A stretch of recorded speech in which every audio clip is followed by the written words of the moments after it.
Olá, queridos, Deus abençoe você, Deus abençoe sua família. Aqui quem vos fala é o pastor Sérgio, estamos aqui de volta e para mais uma vez trazer a você uma bênção da parte do Senhor Jesus. A luz das Escrituras, é claro, porque tudo que falamos aqui é a luz da palavra de Deus. E para tanto, quero desde já convidar você que ainda não é amigo do canal, para se inscrever no canal, deixar o seu like, de ativar o sininho de notificações, para que a gente possa, para que o YouTube, na verdade, possa estar sempre indicando a você um novo vídeo quando nós postarmos, tá bom? Deus te abençoe. Vamos orar? Quero convidar você para orar comigo. Tudo começa bem quando começa com oração. Bendito Deus, eterno Pai, quero te louvar por esta bênção, a bênção deste canal, que tem o objetivo único de edificar, abençoar, esclarecer a tua palavra à luz do que ela mesmo é, a palavra de Deus. Obrigado, vem na pessoa do teu Espírito Santo, conduzir estas palavras que saírem da boca deste teu servo. Inútil servo que sou, mas pela tua misericórdia que estou. Ajuda-me, Senhor, e abençoa o teu povo, em nome de Jesus. Você pode dizer amém? Graças a Deus. Muito bem, quero convidar você para abrir sua Bíblia em Atos dos Apóstolos, capítulo 2, vamos ler o versículo 37, que diz a seguinte expressão: Quando ouviram isto, ficaram aflitos em seu coração. Perguntaram a Pedro, aos outros apóstolos: Irmãos, que faremos? Pedro respondeu: Arrependam-se e cada um de vocês seja batizado em nome de Jesus Cristo para perdão dos pecados, e receberão o dom do Espírito Santo. Pois a promessa é para vocês e para vossos filhos e para todos os que estão longe, para todos quanto o Senhor, nosso Deus, chamar. Com muitas outras palavras, os advertia e insistia com eles: salvem-se dessa geração corrompida. Os que aceitaram a mensagem foram batizados. Naquele dia houve um acréscimo de cerca de 3.000 almas. Eles se dedicavam ao ensino dos apóstolos, à comunhão, ao partir do pão e às orações. Todos estavam cheios do temor, muitas maravilhas e sinais eram feitos pelos apóstolos. Os que criam mantinham unidos e tinham tudo em comum. Vendiam suas propriedades, bens, distribuíam a cada um conforme suas necessidades. Todos os dias continuavam a reunir-se no pátio do templo, partindo pão em suas casas. Juntos participavam das refeições com alegria e sinceridade de coração, louvando a Deus, tendo a simpatia de todo o povo, e o Senhor lhes acrescentava diariamente os que iam sendo salvos. Você pode dizer amém? Graças a Deus. Eu quero intitular essa reflexão com a seguinte pergunta: por que devo congregar? Essa pergunta ela é muito importante para os dias de hoje. Por que eu devo congregar? Haja vista termos pessoas que tentam se justificar em não congregar, em não participar de uma igreja, de não participar de um grupo, de uma comunidade que é a igreja reunida, em um templo que nós costumamos chamar de edifício. Muito bem, essa é a pergunta que estamos tratando, e à luz da história da igreja, porque a história da igreja vai nos esclarecer alguns pressupostos que estaremos pontuando e trazendo, esclarecendo a você por que algumas pessoas não querem congregar, porque elas não querem fazer parte de uma congregação, frequentar uma igreja, como assim costumamos dizer. Qual o motivo? Qual a razão de tudo isso? Existem algumas razões que alguns acusam e têm como justificação de não congregar o fato de algumas pessoas arrogarem a igreja como um meio de comércio, né? Algumas pessoas acham que a igreja é um meio de vida.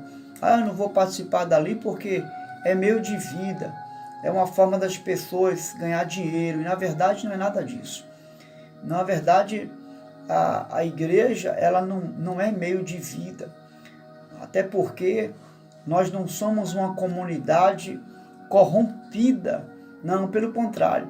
Nós saímos do mundo. Nós fomos chamados para fora.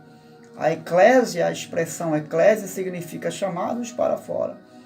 E nós não vivemos essa corrupção mundana. A igreja é uma comunidade pura. A igreja ela é uma comunidade de Cristo. É uma comunidade liberta pelo sangue de Jesus. Ela não traz consigo essa identidade, essa característica mundana, não é? De se aproveitar das pessoas, nada disso. E esse é um motivo, porque muitos arrogam a igreja um meio de vida. O outro motivo é que acham que a igreja ela tira proveito pelo fato de ser uma instituição, tira proveito das pessoas. Eu quero convidar você a adquirir este livro aqui, que é a história da igreja cristã. É muito importante, antes de você arrogar algo a alguém ou a algo que você desconhece, e você primeiro conheça aquilo que você vai criticar, aquilo que você vai falar, ou de bem ou de mal.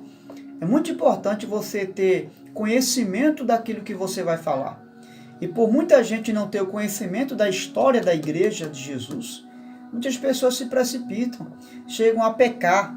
À luz da palavra, né, nós temos embasamento, temos base para dizer a você que a igreja, ela não é nada disso aí, ela não é esse meio de vida que as pessoas pensam que é. Ela não é esse centro de aproveitamento dos outros, nada disso.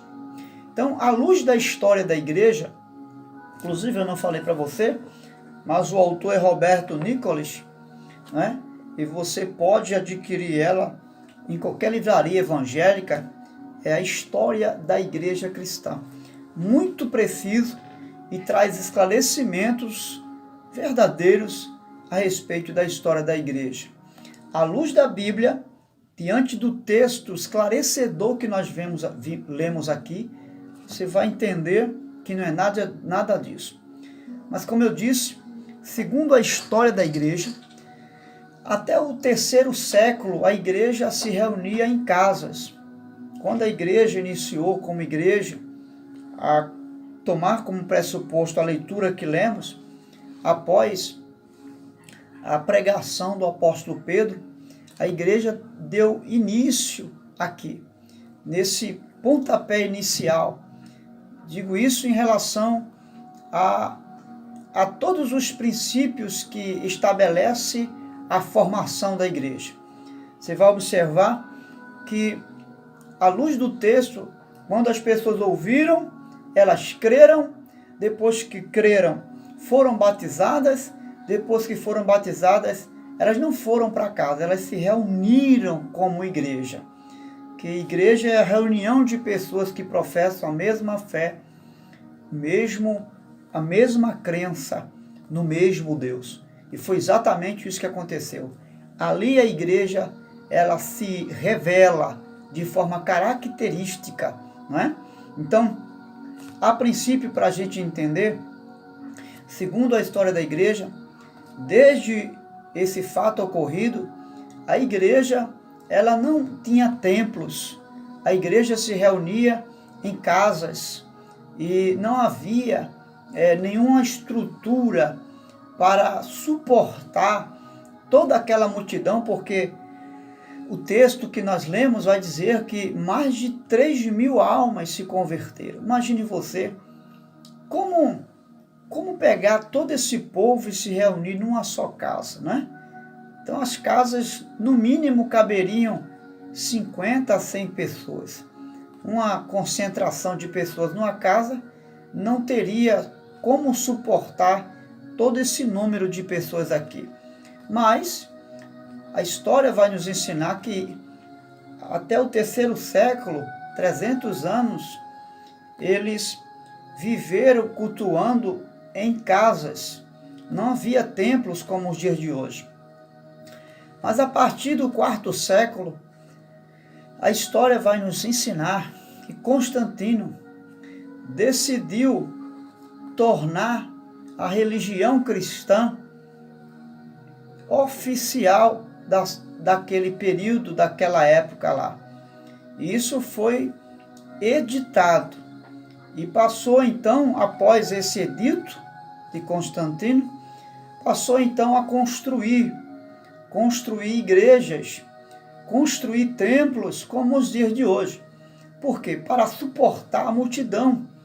E esses templos, é claro, eles eram sendo construídos com uma estrutura de forma que pudesse receber a membresia da igreja.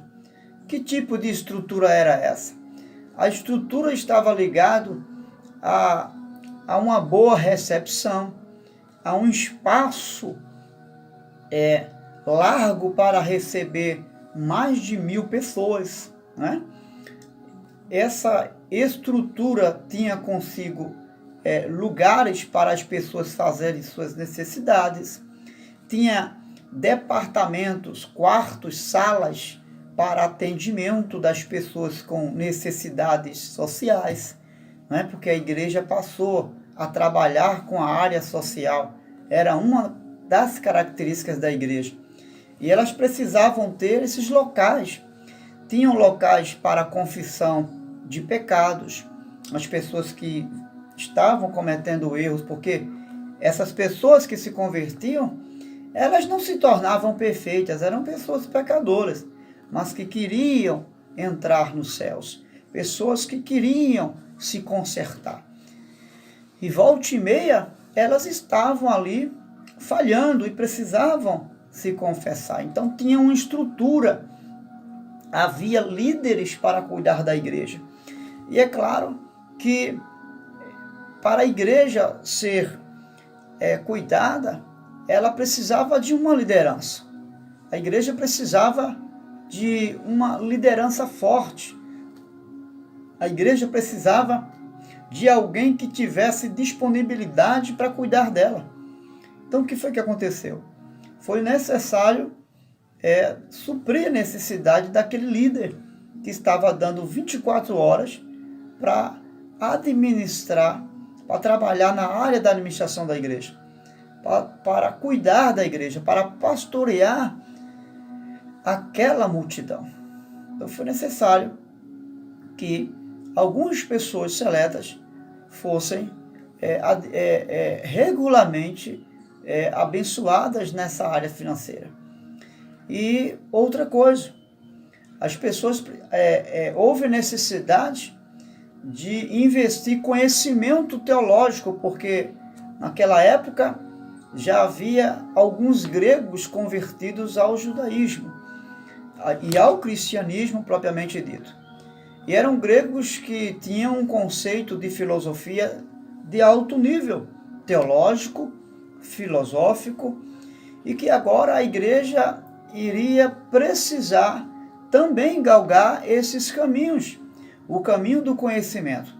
E era necessário então investir em alguns obreiros, alguns líderes da igreja, investir no que diz respeito ao conhecimento, para que a igreja pudesse crescer na graça, como disse o apóstolo Pedro, e no conhecimento do Senhor Jesus. Então você veja que a partir daí surgiu então a instituição.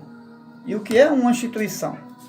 A instituição é uma agência específica onde se trata de um governo cujo governo traz para essa comunidade uma estrutura para ser bem recebida, acolhida naquele lugar. No que diz respeito à igreja, à eclésia, então podemos chamar de uma instituição eclesiástica constituída com o objetivo de dar à igreja uma estrutura para que possam crescer na graça e no conhecimento do Senhor Jesus, para que pudessem ali adorar, comungar e viver em comunidade como uma igreja. Igreja essa que foi instituída não por Constantino, melhor dizendo, mas pelo Senhor Jesus. Constantino apenas deu o pontapé inicial de organização de uma instituição para a igreja. É bom deixar claro que a igreja não é a igreja, ela não depende de uma instituição. Ela é igreja independente de estar ou de ter uma instituição ou não. Ela é igreja porque ela é membro do corpo de Cristo. Ou seja, toda vez que se reúne os cristãos que professam a fé em Cristo, ali está a igreja, seja em um edifício com estrutura para dar sustentação a ela, ou seja, embaixo de uma árvore, embaixo de qualquer outro lugar, em uma casa. Ela, quando se reúne, esses irmãos, quando se reúne ali a igreja do Senhor Jesus. Então, é importante que você entenda esse pressuposto para que você não possa fazer um julgamento errado sobre a igreja de Jesus. Então, é aí onde as pessoas elas se confundem, né? E dizem que a igreja é meio de comércio, e não é nada disso. A igreja tem as suas coletas de oferta, elas ensinam à luz da Bíblia o dízimo, porque o dízimo não tem nada a ver com algo do Novo Testamento, é algo que já vem lá do Antigo Testamento, desde Abraão, e algo ordenado por Deus. O dízimo não foi inventado pelos pastores da nova era, pela igreja reformada, não foi invenção das igrejas neopentecostais, nada disso.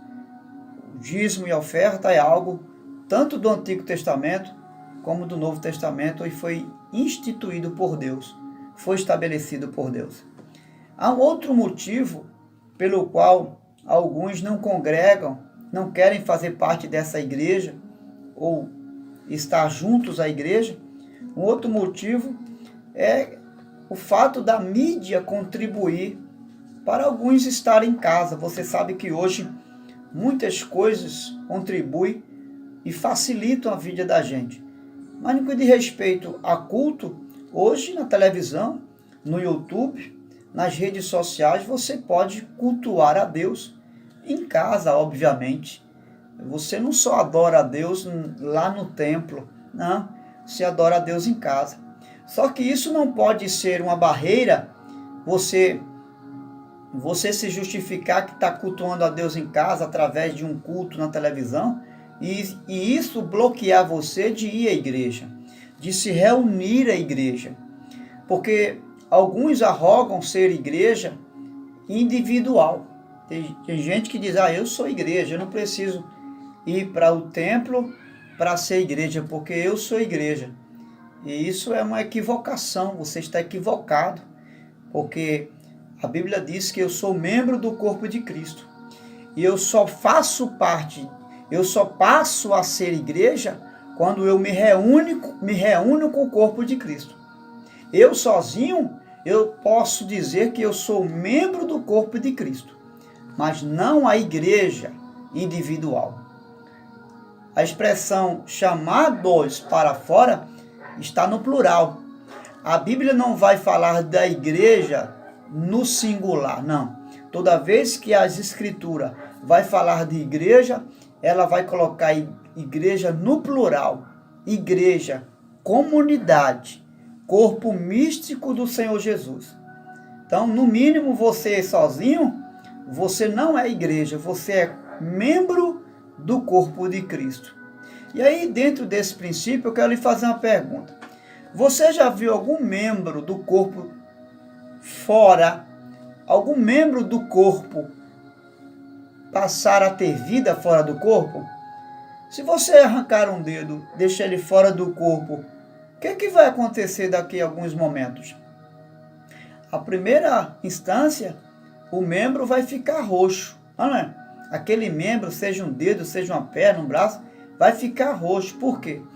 Porque nele não vai estar mais ocorrendo a corrente sanguínea, vai parar, não é verdade? Depois de alguns outros momentos, depois que fica roxo, começa a entrar em decomposição, começa a inchar, né? E depois da inchação, começa agora a ser decomposto. A parte de dentro começa a ser decomposto. Depois, a parte de fora. Daqui a pouco, aquele membro só existe o osso que estava nele. E não existe mais. Por quê? Porque ele estava fora do corpo. Resumindo, fora do corpo, você não tem vida, membro. Fora do corpo, não existe vida espiritual para você. E isso significa dizer que fora do corpo de Cristo, que é a igreja reunida, você está fadado a não ter vida com Deus. Você está fadado a viver uma vida sem Cristo, a viver uma vida sedenta da graça de Deus. Então, a única forma de você ter vida e a vida de Cristo no corpo é se reunindo a esse corpo chamado membresia de Cristo. Os membros juntos se formam o corpo de Cristo. Então não há motivos para você se deter em casa cultuando em casa. Você faz isso, você está comprometendo a sua fé. Um outro fator que alguns justificam não se comungar na igreja, é julgar o erro de uma igreja a todas as outras. Porque alguns pastores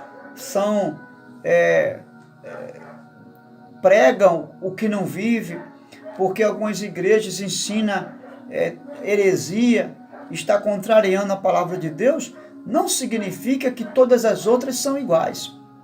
Você não pode fazer um julgamento de um erro com todas as outras.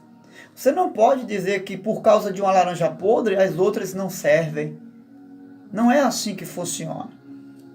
Esse conceito está totalmente equivocado.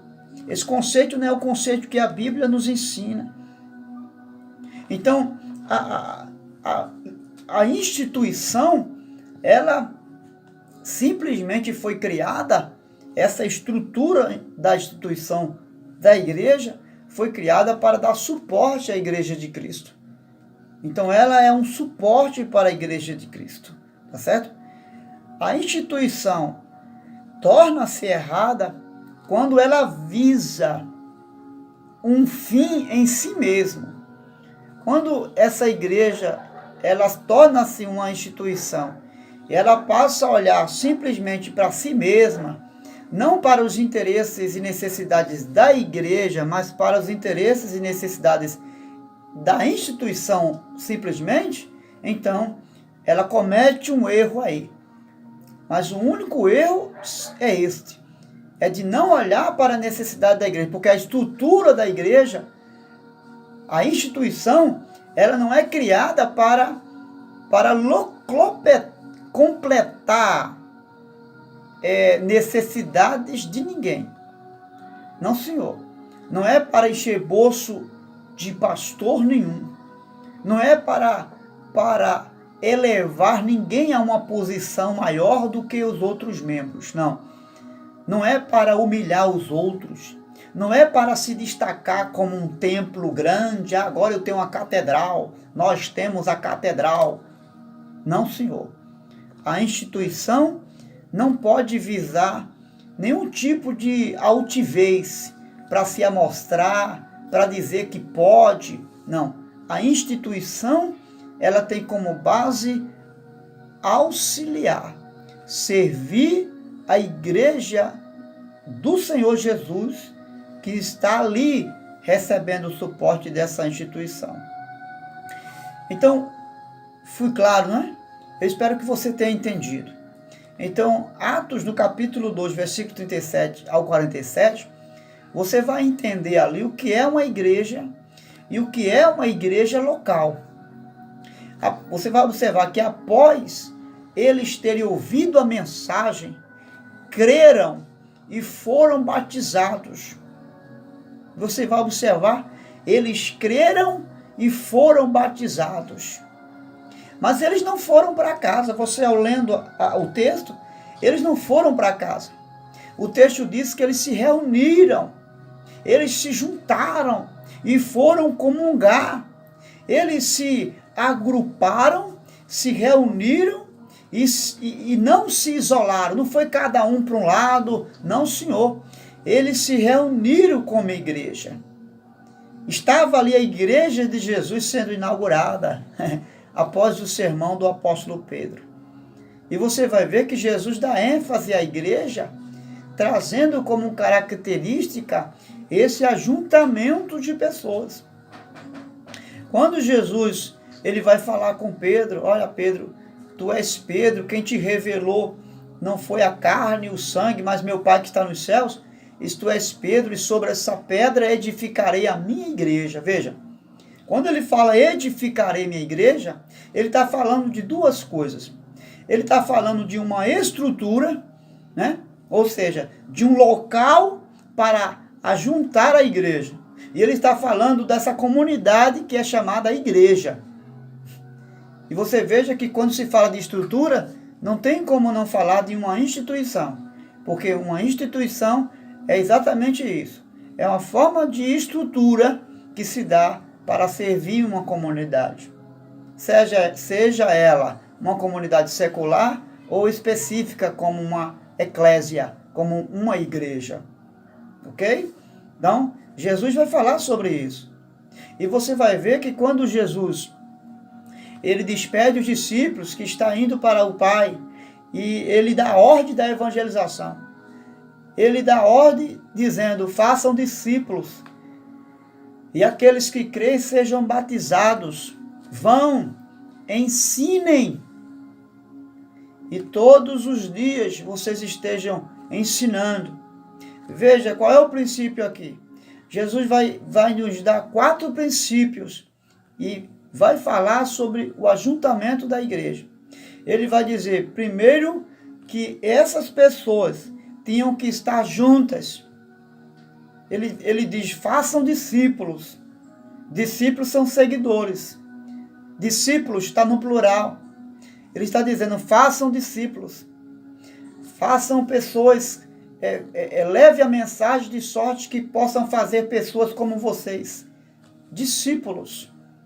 Segundo, ele vai dizer que esses discípulos sejam batizados. O que é o batismo?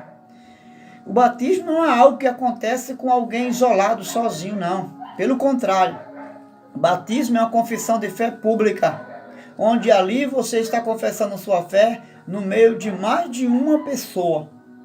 E o batismo não é algo que acontece só com você sozinho, não. Alguém tem que batizar você. Você será batizado por alguém. Depois Jesus vai dizer que esses que forem batizados agora devem ser ensinados. Depois que esses forem ensinados, eles devem agora ser disciplinados. Ou seja, se for preciso, devem ser corrigidos. E eu lhe pergunto, como deve ser feito tudo isso, se não reunindo essas pessoas? Como ensinar se não reunir? Como batizar pessoas se não forem num agrupamento de pessoas? Como fazer discípulos se não essas pessoas se reunirem para ouvir a mensagem do Evangelho? Porque quem gera discípulos é a mensagem do Evangelho. Então, está claro agora que você, igreja, precisa estar reunida com outros irmãos para identificar-se como igreja. Para que você tenha identidade de igreja, você precisa estar agrupado aos irmãos. E aí você vai ver que existe a necessidade de nós estarmos reunidos como uma comunidade cristã. Não existe igreja de forma isolada. Não. Você tem a necessidade de se identificar como igreja, se reunindo com os outros irmãos. Fora disso, você se torna apenas um membro do corpo.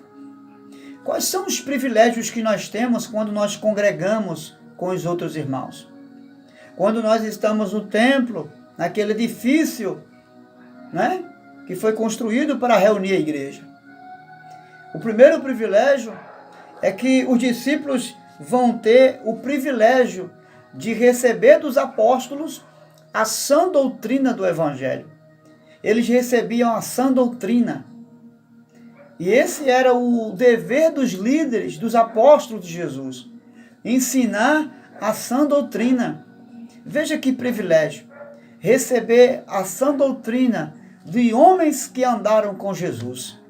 Que ouviram e viram dos lábios santos de Jesus a mensagem da salvação. A sã doutrina, o ensinamento genuíno do Evangelho. Veja que privilégio você e eu temos quando nos reunimos à igreja.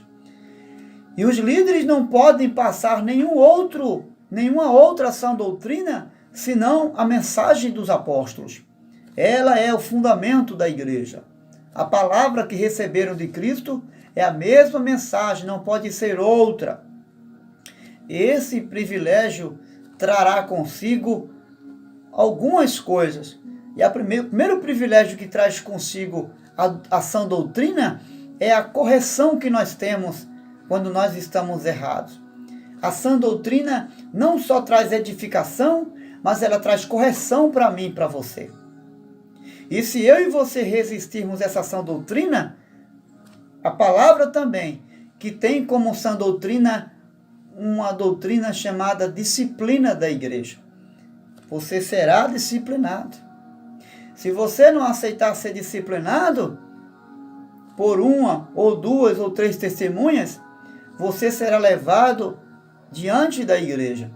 Se você não aceitar a repreensão da igreja, que é a comunidade cristã, você será tido como um não crente, um não cristão.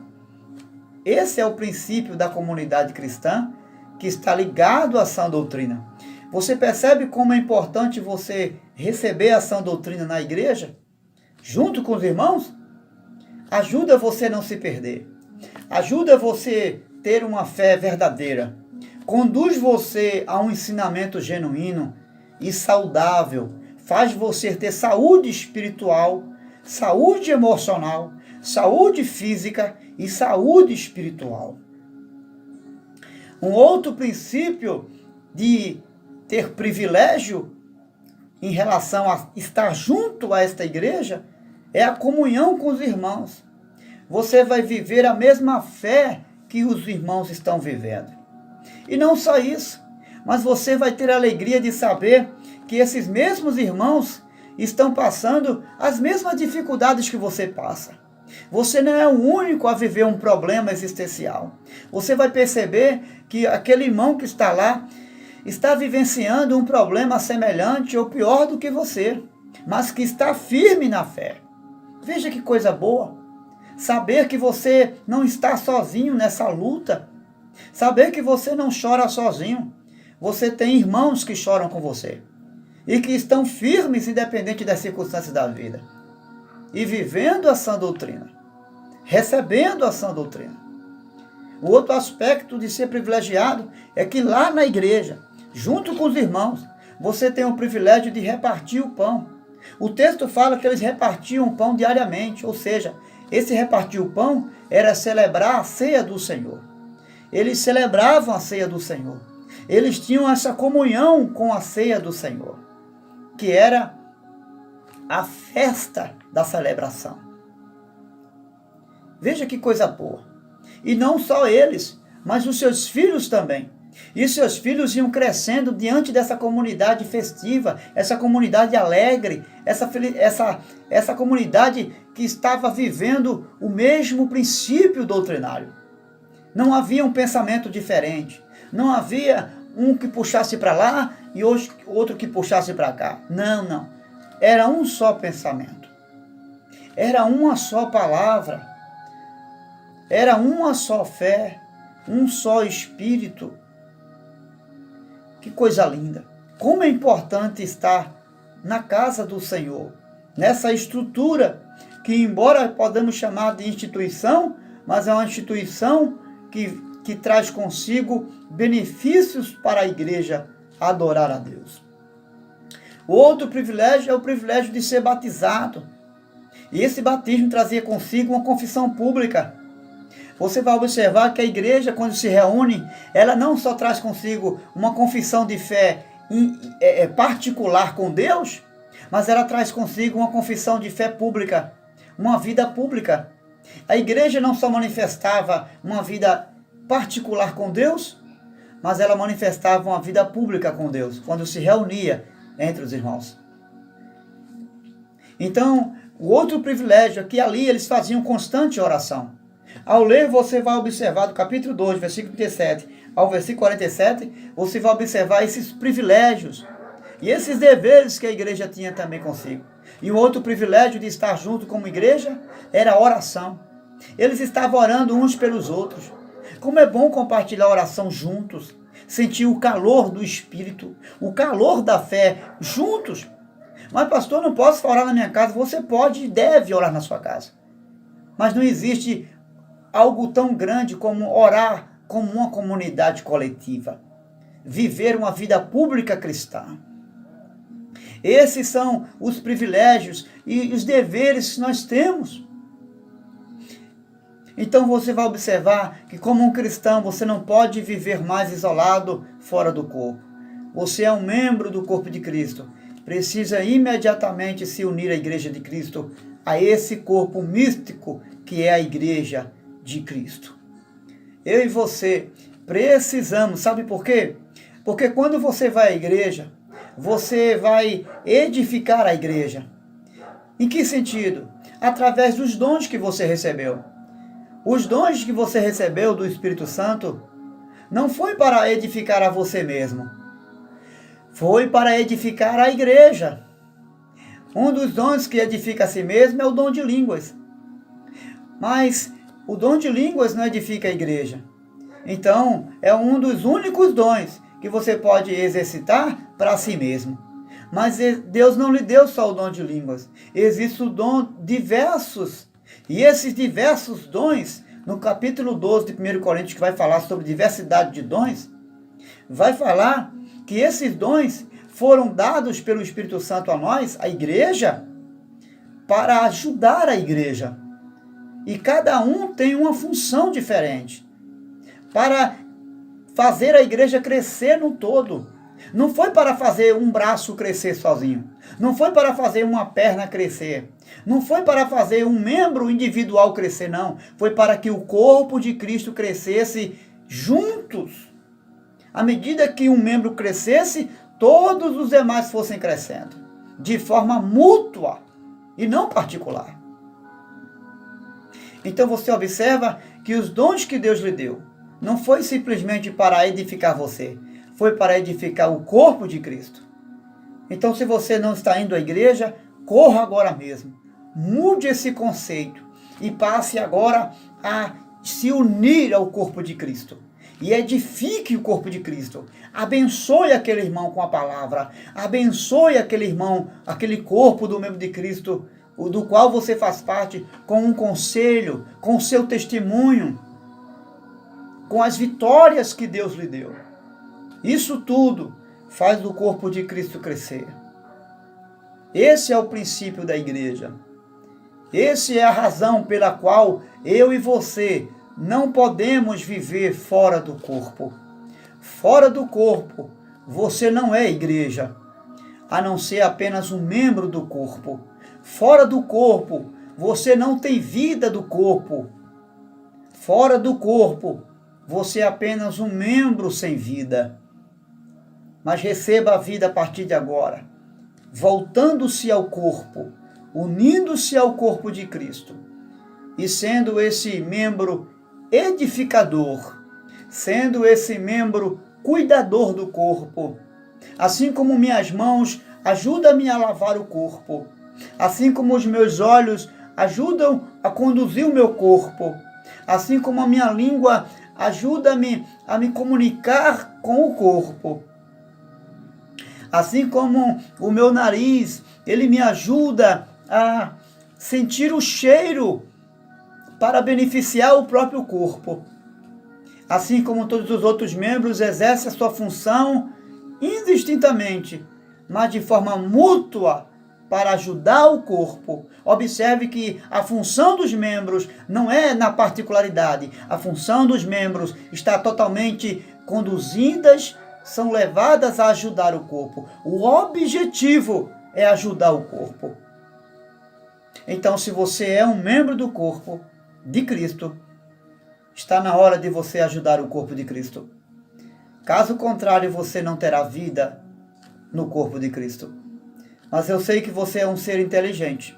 E a partir de hoje, você vai passar a ser assíduo nos cultos da igreja. Você vai passar a absorver e aproveitar os meios da graça de Cristo, que Ele na cruz transferiu para mim e para você. Quais são os meios da graça?